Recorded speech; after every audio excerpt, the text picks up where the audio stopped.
आज मैक्सिमम बीमारियां इसलिए हो रही है कि हम ज़्यादा खा रहे हैं। हमने तरक्की यही की, life with pills.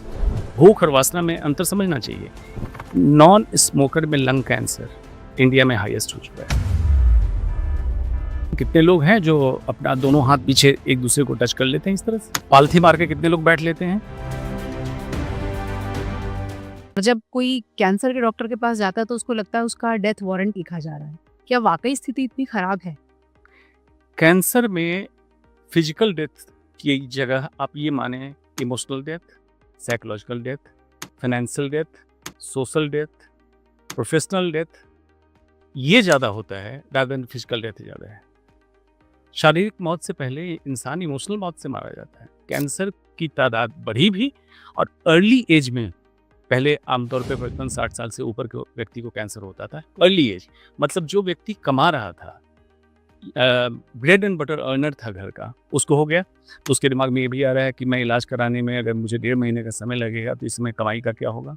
Professional death, social death, इतनी अवधारणाएं इसमें बनी हुई कैंसर की वजह से कि लोगों को लगता है समाज से बैकआउट कर दिया जाएगा। कैंसर छुआछूत की बीमारी, मरीज बताना नहीं चाहता कि उसे मरीज बताना नहीं चाहता। अदरवाइज मेरे स्टेटमेंट मानिए तो कैंसर बीमारी है ही नहीं।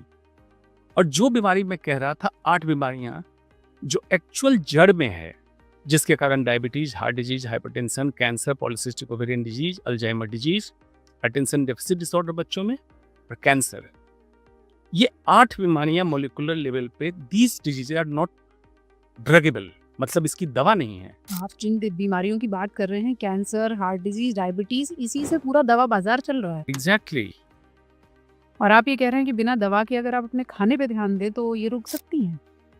जो भी चीज इंसान शरीर के अंदर ले जा रहा है, खाने के फॉर्म में मुंह से लेता है, डॉक्टर चलिए नसों से चढ़ा देगा, कहीं चढ़ा देगा। आपके लिए एक ही रास्ता बनाया गया, मुंह, और सांस के रास्ते आप ऑक्सीजन लेते हैं। अगर इन 2 रास्ते से जाने वाली चीजों को आप ठीक कर लें तो मैक्सिमम बीमारियां नहीं होंगी। ये जो हर 2 घंटे पे खाने का कॉन्सेप्ट है, इसको आजकल बहुत चैलेंज किया जाने लगा है। क्या ये सही है या बिल्कुल गलत? सही है। कैसे? जब भी इंसान खाना खाता है, अल्टीमेटली एक फॉर्मूला याद रखिए, glucose is essential for life, जी। But glucose is not essential in the food. खाने में आपका मीठा हो जरूरी नहीं है, ठीक। लेकिन जब भी खाते हैं, वर्ल्ड का खाना, पूरे हिंदुस्तान नहीं पूरे विश्व को ले लें तो 70% खाने का पार्ट कार्बोहाइड्रेट है। राइट। आप कुछ भी उठा के देख लीजिए, चावल, रोटी, पास्ता, पिज्जा, जो भी देखेंगे 70% आपका खाने का कंपोनेंट कार्बोहाइड्रेट है। जी। जब ये बनेगा, इंसुलिन स्पाइक आएगा। इंसुलिन एक हार्मोन जो कि ग्लूकोज के लेवल को ब्लड में कम करता है, ये बढ़ेगा। ऐसी तो अपेरेंटली अच्छी चीज़ है कि ब्लड ग्लूकोज कम कर दिया, लेकिन अगर हमारे शरीर को उसमें कैलोरी की जरूरत नहीं थी तो इंसुलिन उसको कन्वर्ट करेगा, फैटी लिवर बनाएगा, फैट में स्टोर करेगा, और एक्स्ट्रा होगा बॉडी फैट में करेगा। 10 किलो तक सबक्यूटेनियस फैट अगर जमा होता है तो इंसान को बीमार नहीं करता है, लेकिन 10 किलो से ऊपर होगा तो बीमार करेगा। एवरेज हाइट के व्यक्ति की बात कर रहा हूँ। इंसुलिन यहाँ भी फैट बढ़ाया। दूसरा कहते हैं विसरल फैट। इंसान ऊपर से दुबला पतला रहेगा, पेट निकला रहेगा, that is visceral fat. 2.5 kilo तक की चर्बी जमा होगी, तब तक इंसान का बॉडी कोप अप करता है। 2.5 किलो से ऊपर होने के बाद बॉडी में क्रोनिक इन्फ्लेमेशन बढ़ने लगेगा। इसके लिए रिस्पॉन्सिबल है क्रोनिक स्ट्रेस या multiple stress in the same day. Visceral fat बढ़ा। और लिवर फैट, सिर्फ 250 ग्राम फैट अगर लिवर में जमा हो जाए, fatty liver, insulin resistance, chronic inflammation, polycystic ovarian disease. Insulin itself cancer promoter है। जब खाने में शुगर ज़्यादा जाएगी तो लंबा इंसुलिन स्पाइक भी आएगा, आपका इंसुलिन रेजिस्टेंस होगा, और ये इंसुलिन काम करेगा एज ग्रोथ फैक्टर।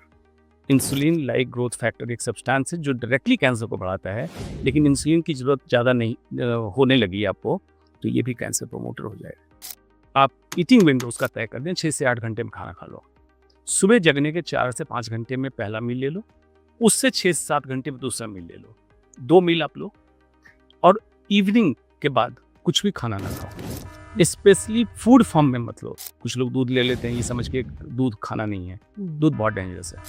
अच्छा। हाँ, अगर बैक टू बेसिक्स आप चले जाएं तो लाइफ में पहली थ्योरी आ जाएगी, मिनिमलिज्म। आपकी ज़रूरतें कम होने लगेगी और आप बीमारियों को खरीदने के लिए रोज पैसे खर्च कर रहे हैं, बीमारियों को खरीदने बीमारियों को खरीदने के लिए। कैसे उसमें कैंसर भी है। कैसे खरीदते हैं हम बीमारी? देखिए बीमारियां कैसे खरीदते हैं, अब पैक्ड फूड की तरफ जाते हैं, उसको आप P for pack, P for processed and P for poison, इस निमोनिक से याद रखें। पॉइजन है, खाना नहीं है। उस पे क्या है उस फूड के अंदर, ये तो लिखा हुआ है कार्बोहाइड्रेट, प्रोटीन, कैलोरी सब लिखा हुआ है। What has been done to the food ये नहीं लिखा है। केमिकल क्या डाला गया, प्रोसेसिंग में फाइबर निकाल दिया गया, एंटीऑक्सीडेंट निकाल दिया गया, केमिकल क्या मिलाया गया, ये कहाँ लिखा है? तो क्या ऐसा कोई तरीका नहीं किया जा सकता कि बीमार ना हो? और अगर बीमार हो तो सेल्फ हीलिंग प्रोसेस आपकी इतनी मजबूत हो कि छोटी मोटी सर्दी खांसी होकर बड़ी बीमारी टल जाए? संभव है ये संभव है, ये बिल्कुल संभव है। हमने तरक्की यही की, लाइफ विद पिल्स, गोलियों के साथ जिंदगी बढ़ा दी। Life without pills actual health हुई है। कितने लोग हैं जो दिल्ली में रहने वाले, एनसीआर में रहने वाले सूरज की रोशनी निकलते समय देखते होंगे? कर लें। पहला, सर्कैडियन रिदम, ब्रेन में पिनियल बॉडी है जो सूरज की रोशनी निकलने से एक्टिवेट करती है हमारे रेटिकुलर एक्टिवेटिंग सिस्टम, जो हमें जगाता है। कॉर्टिसोल 4 बजे सुबह अप होता है। 4 बजे आपका पीक टाइम सोने का होता है। कितने लोग सुबह 4 बजे जगते हैं ब्रह्म मुहूर्त में? बहुत कम। पहले तो हार्मोनल डिस्टर्बेंस है जिसके कॉर्टिसोल आपका डिस्टर्ब होगा, central obesity, diabetes, polycystic ovarian disease, cancer. कितने लोग हैं जो एज इट इज खाते हैं, मतलब आटा जब खा रहे हैं गेहूं का तो चोकर के साथ वाला आटा खा रहे हैं, रिफाइंड खा रहे हैं, हर कुछ रिफाइंड खा रहे हैं। नेचर ने जब प्रोड्यूस किया, गेहूं बनाया, तो उसमें फाइबर की मात्रा, एंटीऑक्सीडेंट, विटामिन और स्टार्च की मात्रा एक एप्रोप्रिएट स्टैंडर्ड से दिया, साथ में दिया। लेकिन अगर आप उससे बाकी चीजें निकाल दिए, स्टार्च खा रहे हैं, अनहेल्दी हो गया। शुगर छोड़ दिया लोगों ने। खाने में हर समय मैं कहता हूं कि मील में पहले आप फाइबर लें, तो आपने प्रोटीन फैट सेकंड लिया, और थर्ड लें तो कॉम्प्लेक्स कार्ब लें। कॉम्प्लेक्स कार्ब का मतलब है कि आटा अगर ले रहे हैं चोकर सहित आटा लें, चावल ले रहे हैं तो ब्राउन राइस, बाजार वाला ब्राउन राइस नहीं, रंगा हुआ नहीं, प्योर ब्राउन राइस, मतलब डी हस्किंग हो और उसका एक्टोस्पर्म उस पर लाइन हो, मतलब एंटीऑक्सीडेंट, मल्टीविटामिन उस पर मौजूद रहे, ऐसे चावल लें। कम क्वांटिटी, कितनी क्वांटिटी ये भी समझ लीजिए। Fibre, protein, fat, then carb. Carb की मात्रा कितनी होनी चाहिए आपके मील में? अगर आपका वजन बिल्कुल एप्रोप्रिएट है फॉर हाइट, तो 1 ग्राम पर kilogram body weight. In between snacking बंद करें और सेकेंड मील फर्स्ट मील के 7 से 8 घंटे के अंदर ले लें, खत्म कर लें। और सूर्यास्त के बाद खाना नहीं? और सूर्यास्त के बाद खाना नहीं है। तो कई लोग ऐसे कहते हैं कि ये संभव नहीं है। दूसरा, 14 दिन का समय है, 14 दिन तक, तीसरे दिन सबसे ज्यादा आपको क्रेविंग होगी खाने की कि मैं खाना खा लूं, उसको क्रॉस कर लें। 14 दिन करने के बाद एक अच्छी किताब है, जो दरअसल पढ़ना चाहें पढ़ें, एटॉमिक हैबिट्स। 14 दिन तक जो आप दिनचर्या में ले आते हैं वो आपके एटॉमिक हैबिट में आने लगता है, और 1 साल जब आपने कर लिया तो आपका ये पार्ट ऑफ लाइफ बन जाता है।